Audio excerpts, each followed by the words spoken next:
बच्चों मैं सत्येंद्र सिंह। आज बच्चों हम लोग देखेंगे वैद्युत द्विध्रुव के कारण वैद्युत क्षेत्र की तीव्रता। बच्चों हम लोगों ने 3 केस के बारे में देखा था। पहला था हमारा एक्सियल पोजीशन अक्षीय स्थित, दूसरा क्या था निरक्षीय स्थित, और आज हम लोग देखेंगे कि डायपोल के कारण किसी अन्य बिंदु पर, मतलब कहीं भी हम पॉइंट कंसीडर कर ले वहां पर वैद्युत क्षेत्र की तीव्रता। ठीक है, तो जो लोग अगर आज इस चैनल पर पहली बार वीडियो देख रहे हैं वो सबसे पहले आप हमारी पुरानी वीडियो को जरूर देख लें, और अगर आपने चैनल को सब्सक्राइब नहीं किया तो जरूर कर लें। ठीक है बच्चों, आइए हम लोग शुरू करते हैं। हम लोग जानते हैं कि जो डायपोल होता है, अगर ये आपका प्लस, ये आपका माइनस क्यू है और ये क्या है प्लस क्यू है, और ये एक दूसरे से 2l दूरी पर स्थित है, तो ये बच्चों क्या बनाएंगे डायपोल। और इस डायपोल के द्वारा क्या बनेगा मोमेंट बनेगा, और इस डायपोल मोमेंट का जो डायरेक्शन होता है वो माइनस से प्लस की ओर होता है। इतना हम लोगों ने पढ़ा था।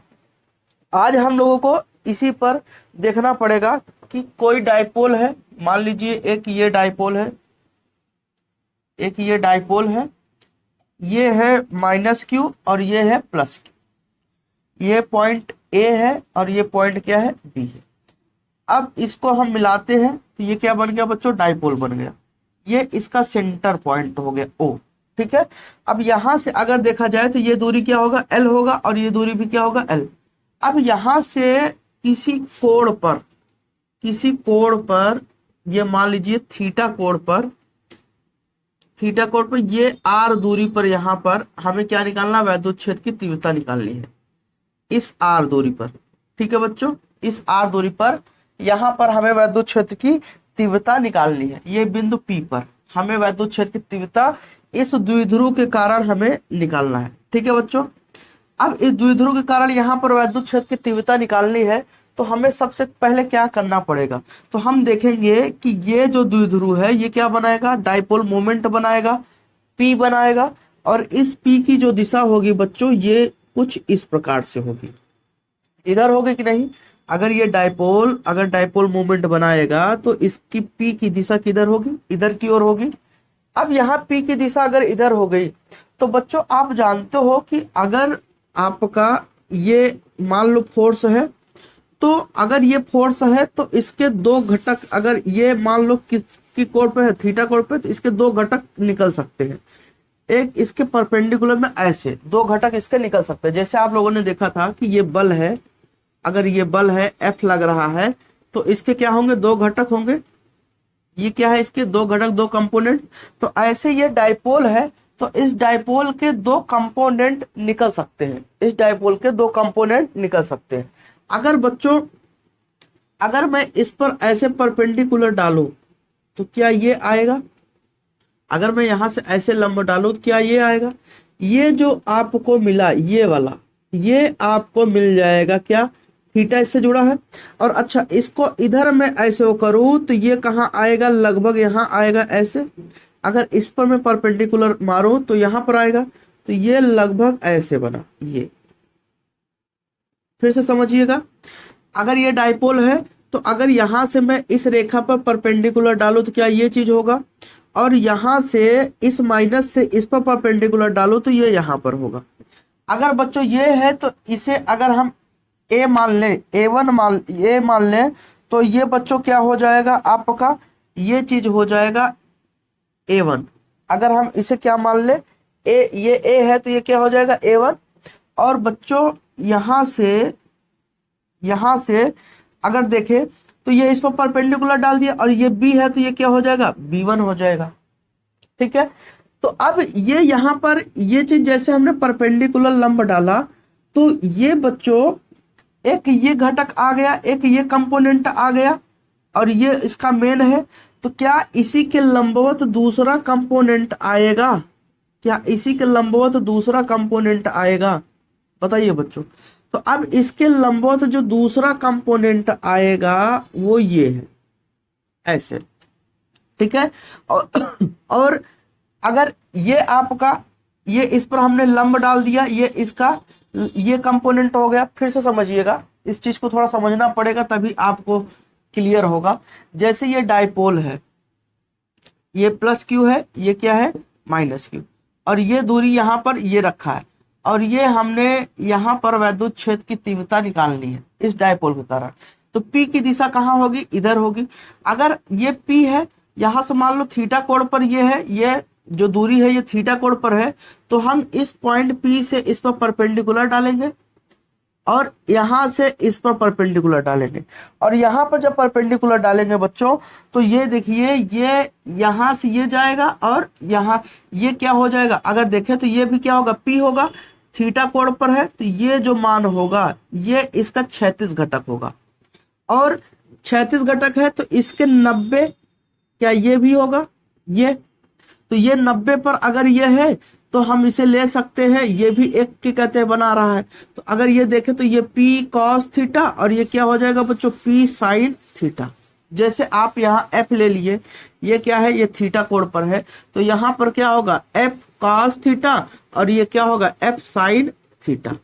ठीक है बच्चों, तो ऐसे ये भी, तो ये वाला जो पार्ट है ये क्या हो जाएगा, ये वाला ये हो जाएगा P cos थीटा हो जाएगा। ठीक है बच्चों, अब यहां से देखें, अगर ये बच्चों आपका इतना हो गया तो ये वाला पार्ट क्या होगा, अगर देखिए ये यहां पर हमने परपेंडिकुलर डाला तो इसको यहां से मिला तो ये हो गया और इसको यहां से मिलाया तो ये हो गया। तो ये जो पूरा है ये क्या हो जाएगा, P sin थीटा, क्योंकि थीटा इससे जुड़ा है इस वाले से, तो ये cos थीटा, और इससे नहीं जुड़ा तो ये क्या हो जाएगा sin थीटा। ठीक है बच्चों, तो हम यहां से कह सकते हैं कि अगर ये A1 है और ये B1 है तो ये क्या हो जाएगा बच्चों, A2 हो जाएगा, ये A के कारण A2 और ये B के कारण क्या हो जाएगा, B2 हो जाएगा। अब ध्यान से देखिए इस डायग्राम में, इस डायग्राम में अगर आप ध्यान से देखेंगे तो अब इसमें दो डायपोल काम करेगा। थोड़ा हार्ड टॉपिक है लेकिन चीज को समझिएगा तभी जाके समझ में आएगा। ठीक है, क्योंकि डायग्राम अगर आप समझ गए तो सारी चीजें क्लियर हो जाएंगी। अब अगर यहाँ पर देखें, इसमें दो डायपोल काम कर रहा है। एक बच्चों ये वाला काम कर रहा है क्योंकि ये माइनस के कारण बना है और ये प्लस के कारण, ये डायपोल काम कर रहा है। और एक ये वाला कर रहा है, ये प्लस के कारण बना है और ये माइनस के कारण। तो यहाँ पर दो इमेजिनरी हम डायपोल मान सकते हैं।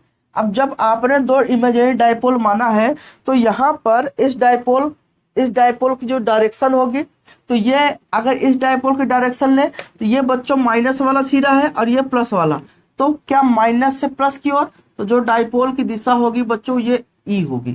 ठीक है बच्चों, ये क्या हो जाएगा, ये एक्सियल, ये आपका यहाँ का इसका हो जाएगा। अब बच्चों ये देखिए, अगर ये सेंटर पॉइंट है, ये इसका माइनस वाला सिरा है और ये प्लस वाला सिरा है डायपोल का, तो ये बच्चों इसकी दिशा माइनस से प्लस की ओर। और यहाँ पर तो इस बिंदु पर हमें निकालना है इसके केंद्र से r दूरी पर। क्या बच्चों यहाँ से जो दूरी लिया गया क्या वो r है। अब यहाँ से ये जो दूरी r है तो ये कहाँ, इस डायपोल के कहाँ, एक्सियल में पड़ रहा है ना, तो ई एक्सियल, ये क्या हो जाएगा बच्चों, ई एक्सियल। तो ई एक्सियल का डायरेक्शन इधर हो जाएगा। और यहाँ पर अगर बच्चों देखें, अगर इस वाले का देखें तो इस वाले का, तो ये डायपोल ऐसे है, ये डायपोल ऐसे है और यहाँ से परपेंडिकुलर ये दूरी है। तो ये बताओ बच्चों ये क्या हो जाएगा, ये आपका यहाँ पर जो वैद्युत क्षेत्र बनेगा ये हो जाएगा ई इक्विटोरियल, क्योंकि बच्चों ये निरक्षीय स्थिति में 90 अंश पर है। ठीक है, ये इस B2A2 के कारण जो डायपोल बन रहा है इससे ये 90 अंश पर है। हमने बताया था निरक्षीय स्थिति में जो डायरेक्शन होता है वो अगर ये माइनस है और ये प्लस है, जैसे ये माइनस और ये प्लस है, तो बच्चों यहां से इसके क्या कहते हैं, क्या होता था, विपरीत, समांतर और विपरीत। तो अगर इसके बच्चों समांतर और विपरीत की बात करें तो क्या इसका जो समांतर है A2 B2 का जो समांतर है क्या ऐसे होगा, ए ऐसे, तो ये बच्चों क्या हो गया, ई इक्विटोरियल हो गया। क्या हो गया, ई इक्विटोरियल हो गया। अब ये ऐसे है, ये ऐसे है। ठीक है बच्चों, अब यहां पर ये इतना हो गया। ठीक है, तो अब यहां पर हम बात करेंगे, यहां पर हम बात करेंगे, देखते हैं, थोड़ा आराम समझिएगा, थोड़ा हार्ड टॉपिक है, ये समझ में आ जाएगा। यहां लिखेंगे वैद्युत द्विध्रुव ए बी दो कल्पित मतलब माना गया कल्पित वैद्युत द्विध्रुव वैद्युत द्विध्रुव A1B1 व A2B2 से मिलकर बना है। इसका मतलब क्या है कि जो AB डाइपोल है, ये दो डाइपोल A1B1 और A2B2 से मिलकर बना है, एक ये वाला और एक ये वाला, ठीक है, मिलकर बना है, ठीक है, मिलकर बना हुआ मान सकते हैं जिनके वैद्युत द्विध्रुव आघूर्ण क्रमशः P cos थीटा व P sin थीटा है। बिंदु P पर द्विध्रुव A1B1 की अक्ष पर तथा A2B2 की निरक्षी पर स्थित है। अब यहां देखेंगे बच्चों, जरा फिर से देखिए, ये A1B1 इसके अक्ष पर ये पॉइंट है और ये A2B2 इसके निरक्षी पर ये पॉइंट है। अगर यहाँ अक्षी और निरक्षी मतलब दो के दोनों केस लगेगा, तो यहां पर अगर हम देखें डाइपोल A1B1 के कारण बिंदु P पर वैद्युत क्षेत्र की तीव्रता।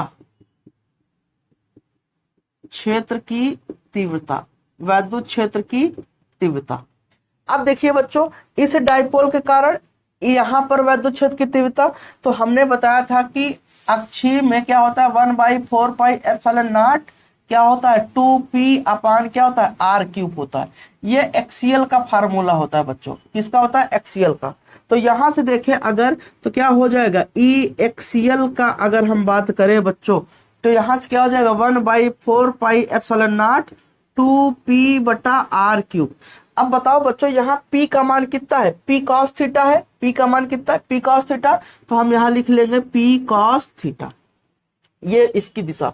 अब इसकी दिशा कहाँ होगी बच्चों, तो इसकी दिशा O से P की ओर, ठीक है, तो इसका जो डायरेक्शन होगा OP की ओर। कैसे बच्चों, देखिए ये माइनस से प्लस की ओर होता है, डाइपोल की जो डायरेक्शन होता है, ये माइनस वाला सिरा और ये प्लस वाला, तो माइनस से प्लस की ओर ऐसे होगा, तो इसका मतलब O से P की ओर होगा, ठीक है। अब यहां पर लेंगे डाइपोल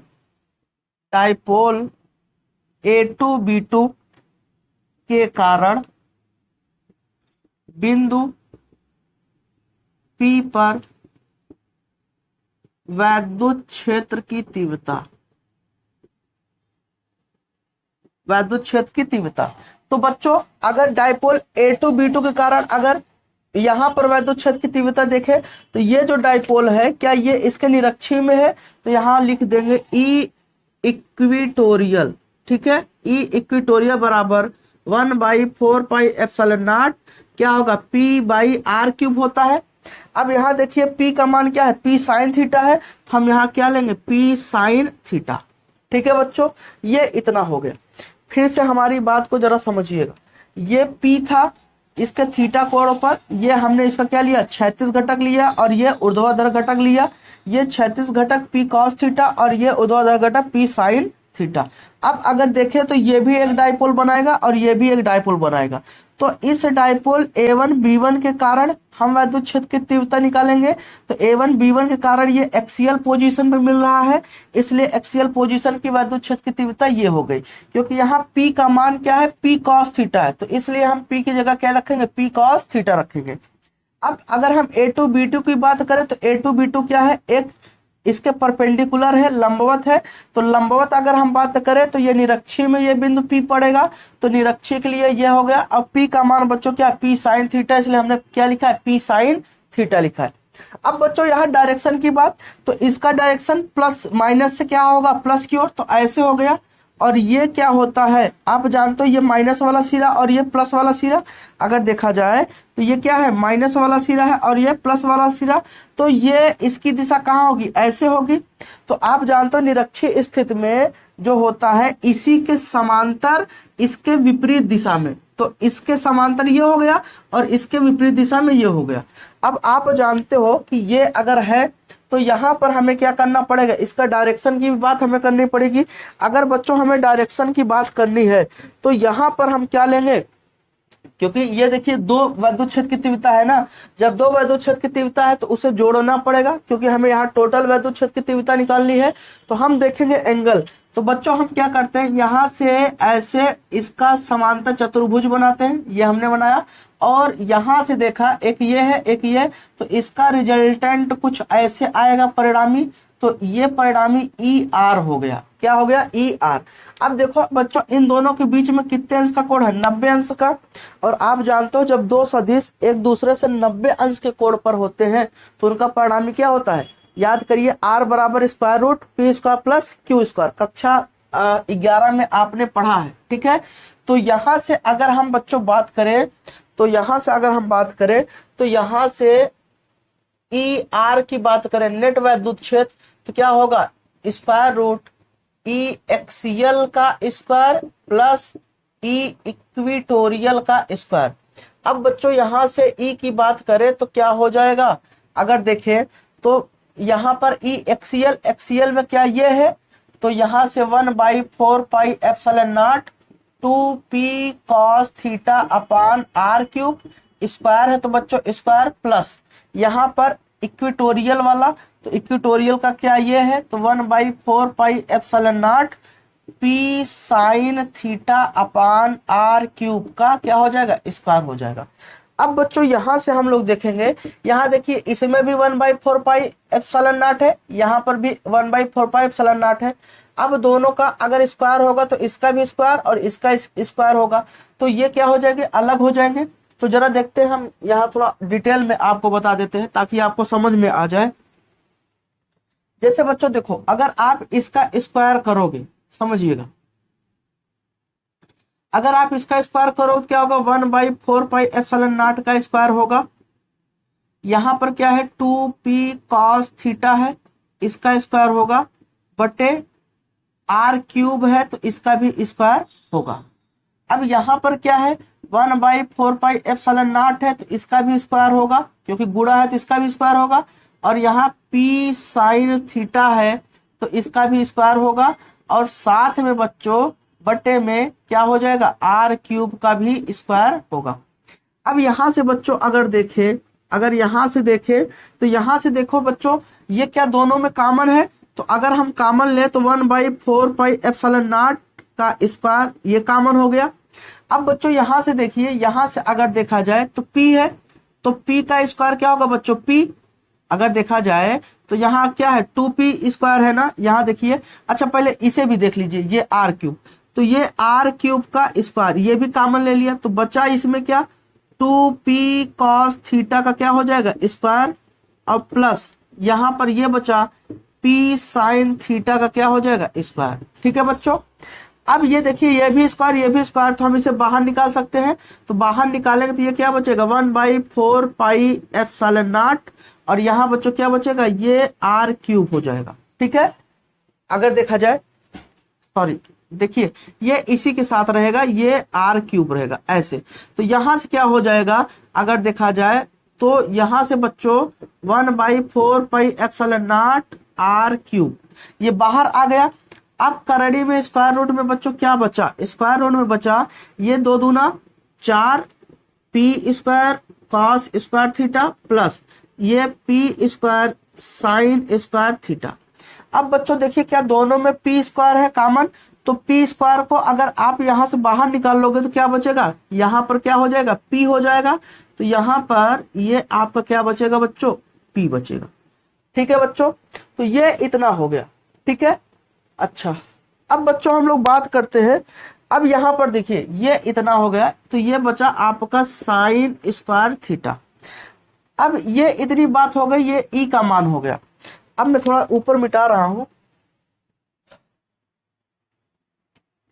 अब देखिए, अब यहां से आप क्या कर सकते हो, E बराबर 1/4 pi epsilon not r³ square root, यहां से देखिए ये क्या है 4 कॉस स्क्वायर थीटा, और ये साइन स्क्वायर थीटा को आप लिख सकते हो 1 माइनस कॉस स्क्वायर थीटा।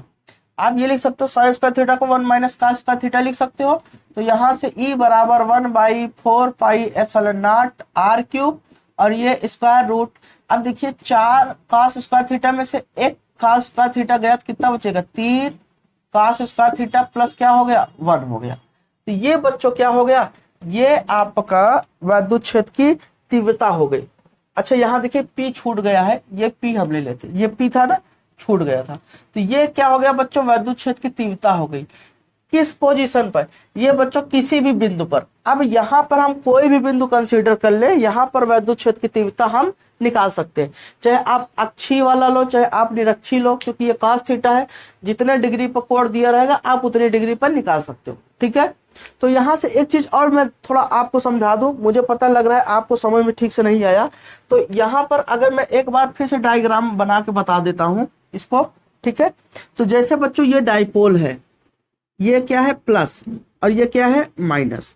ठीक है बच्चों, ये इसका सेंटर है और यहां से r दूरी पर हमने एक बिंदु P लिया।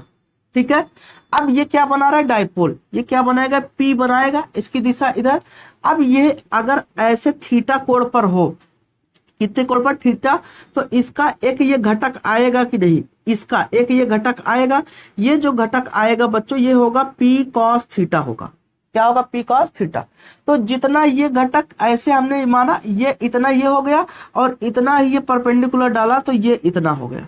तो ये प्लस के कारण बना, तो ये प्लस वाला सिरा और ये माइनस वाला सिरा, ये A है और ये क्या है B, तो ये A है तो A1 हो गया, ये B है तो B1 हो गया। तो एक डाइपोल ये बन गया आपका A1 B1। ठीक है बच्चों, ये माइनस और ये प्लस, इसकी दिशा बच्चों क्या होगी, कुछ ऐसे होगी, ऐसे। और ये बच्चों देखिए ये बिंदु P इसके कहा अक्ष पे पड़ रहा है, तो इसलिए बच्चों ये एक्सियल, E एक्सियल हो गया। ठीक है, अब अगर ये है तो इसी के 90 पे ऐसे ये भी पड़ेगा, दूसरा घटक इस P का आएगा और ये कहलाएगा P साइन थीटा कहलाएगा। ठीक है, और ये देखिए अगर हम इसको मिला तो ये ऐसे, और यहाँ इसको पीछे ले जाए तो ये बच्चों क्या होगा, ऐसे। तो ये जो आपका बना ये भी एक डाइपोल का निर्माण करेगा। ये A है तो बच्चों A2, ये B है तो B2, ये माइनस वाला सिरा ये प्लस वाला सिरा। इसकी दिशा बच्चों कहाँ होगी, ऐसे नीचे की ओर होगी। अब यहाँ पर हम लेंगे तो ये इसके कहाँ, ये इसके परपेंडिकुलर पड़ रहा है, तो ये बच्चों निरक्षीय स्थिति कहलाएगा। और निरक्षीय स्थिति में विद्युत क्षेत्र की तीव्रता क्या होगी, E इक्विटोरियल होगा। अब यहाँ पर इसका डायरेक्शन इधर, तो निरक्षीय स्थिति में जो डायरेक्शन होता है इसी के समांतर विपरीत दिशा में, तो ये विपरीत हो गया। अब इसका जो रिजल्टेंट कुछ ऐसे आएगा, क्योंकि दोनों एक दूसरे के 90 अंश पे बना रहे हैं, तो बच्चों उस कंडीशन में ये आपका फार्मूला आ गया। ठीक है, अब यहाँ पर हम लोग देखेंगे कि इस फार्मूले से हम बाकी और को कर सकते हैं कि नहीं, बाकी और चीजों को हम कर सकते हैं कि नहीं। तो बच्चों ये एक फार्मूला ऐसा है, आप चाहो तो अक्षीय का भी निकाल सकते हो और आप चाहो तो निरक्षीय का भी निकाल सकते हो। जैसे देखें अक्षीय स्थिति की अगर बच्चों हम बात करें तो थीटा बराबर कितना होता है, 0 डिग्री, तभी अक्षीय कहलाएगा, हमने बताया था। और यहां से E एक्सियल हो जाएगा तो क्या हो जाएगा बच्चों, P/4 pi epsilon not r³ और square root 3 cos square. Theta की जगह हम बच्चों क्या रख देंगे, 0 डिग्री +1, और cos 0 का मान कितना होता है, 1 होता है। तो यहां से क्या हो जाएगा, P4 pi epsilon not r³ और यहां से बच्चों 3 गुणते 1 + 1, और 3 1 कम 3 और 1 4। ठीक है, तो यहां से P4 pi epsilon not r³ into square root बच्चों क्या हो जाएगा 4, और 4 का वर्गमूल कितना होगा 2, तो 2p/4πε0 r³ तो बच्चों यहां से एक्सियल पोजीशन का क्या आ गया, एक्सियल का क्या आ गया 1/4πε0 2p/r³। क्या हमने यही निकाला था? तो बच्चों यहां से भी हम निकाल सकते हैं। अब इक्वेटोरियल का हमें निकालना तो थीटा क्या लेना पड़ेगा बच्चों 90 अंश निरक्षी के लिए। अगर निरक्षी के लिए 90 अंश लेना है तो हम यहाँ रखेंगे E बराबर p/4πε0 r³ और यहाँ से बच्चों 3 cos स्क्वायर कितना 90 डिग्री +1। अब बताओ बच्चों cos 90 का मान कितना होता है 0 होता है, तो ये जो पूरा टर्म है ये क्या हो जाएगा 0 हो जाएगा। तो E बराबर p/4πε0 r³ into square root कितना बचेगा 1 और 1 का वर्गमूल 1 ही होगा। तो कुल मिला के 1/4πε0 p/r³। ये विद्युत क्षेत्र की तीव्रता आगे इक्वेटोरियल की कंडीशन में। ठीक है बच्चों, तो ये इतना आ गया। समझ गए बच्चों? तो उम्मीद करता हूं ये चीज आपको समझ में आया होगा। अब बच्चों यहां पर बात करते हैं, जैसे हमने डायग्राम बनाया था,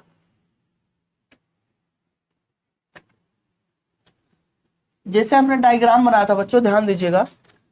ये डायपोल है, ये प्लस और ये क्या है माइनस, और यहां पर O था और यहां से ये R दूरी पर था बच्चों, और यहां से ये P था P cos थीटा, और ये बच्चों ठीक है, और यहां से ये था P sin theta, P sin theta, और ये ठीक है, ये माइनस वाला सिरा, ये प्लस वाला, ये माइनस वाला और ये प्लस वाला। इसका जो डायरेक्शन था बच्चों ये था E एक्सियल था, और ये जो डायरेक्शन था ये इसके परपेंडिकुलर ये E इक्वेटोरियल था, इक्वेटोरियल था, और इसका जो परिणामी बच्चों आया था ऐसे आया था R। ठीक है, तो हम कह सकते हैं कि अगर डायपोल बच्चों ऐसे है, अगर डायपोल ऐसे है तो इसका रिजल्टेंट थोड़ा इससे हट के आएगा। जरा देखिए डायपोल ऐसे है तो इसका जो परिणामी विद्युत क्षेत्र की तीव्रता है वो ऐसे आ रहा है। मतलब अगर ये डायपोल ऐसे है तो जो रिजल्टेंट आएगा वो ऐसे लगभग आएगा। ठीक है, अगर बच्चों डायपोल को अगर आपने हल्का सा ऐसे घुमा दिया तो जो रिजल्टेंट आएगा कुछ ऐसे आएगा। समझिएगा हल्का हल्का ये क्या होता जाएगा, ये अगर देखा जाए तो जो ये ऐसे है तो इसका रिजल्टेंट ऐसे आया है। अगर ये ऐसे घुमा दे तो क्या यही चीज ऐसे हो जाएगा, घूम जाएगा। जो ये वाला चीज है ये क्या हो जाएगा ऐसे घूम जाएगा। फिर आप डायपोल को घुमाओगे तो फिर ये ऐसे हो जाएगा, फिर डायपोल को घुमाओगे तो ये ऐसे होता जाएगा, और ये बच्चों क्या करेगा ये ऐसे ऐसे घूमता जाएगा इसका डायरेक्शन, और एक समय आएगा ये ऐसे बन जाएगा। तो ये प्लस से निकला और ये माइनस की तरफ आ गया, प्लस से निकला और ये माइनस की तरफ आ गया, तो ये क्या बना दिया बच्चों वैद्युत बल रेखा बना दिया। तो हम कहेंगे कि जो डायपोल होता है वो वैद्युत क्षेत्र की तीव्रता बनाता है, निर्माण करता है। क्यों? क्योंकि बच्चों यहाँ पर इसने क्या बनाया वैद्युत बल रेखा। फिर से समझिएगा कि जैसे ये डायपोल है, ये डायपोल अगर आपका ऐसे है तो इसका जो रिजल्टेंट आ रहा है वो कुछ ऐसे आ रहा है। अगर यही डायपोल में और घुमा दूं तो रिजल्टेंट बच्चों कुछ ऐसे आ जाएगा। डायपोल अगर हमने ऐसे ले लिया तो रिजल्टेंट ऐसे आ जाएगा। डायपोल बच्चों हमने ऐसे ले लिया तो रिजल्टेंट ऐसे आ जाएगा। अगर डायपोल को मैं ऐसे घुमाते जाऊं तो ये रिजल्टेंट ऐसे आता जाएगा, और ये धीरे धीरे बच्चों एक वैद्युत बल रेखा का निर्माण कर लेगा। तो ये क्या होगा बच्चों, ये काल्पनिक एक रेखा होता, आप जानते हो वैद्युत बल रेखा एक काल्पनिक रेखा होगा। तो ये क्या हो गया, ये डायपोल वैद्युत क्षेत्र का निर्माण करता है। क्यों? क्योंकि ये एक वैद्युत बल रेखा काल्पनिक वैद्युत बल रेखा बनाता है। ठीक है, तो ये बच्चों ओवरऑल क्या था डायपोल के बारे में। ठीक है, डायपोल के कारण वैद्युत क्षेत्र की तीव्रता कितनी होती है। अब हम आगे पढ़ेंगे कि इस डायपोल के कारण टार्क क्या होता है। ठीक है, आघूर्ण कितना होता है। ठीक है बच्चों,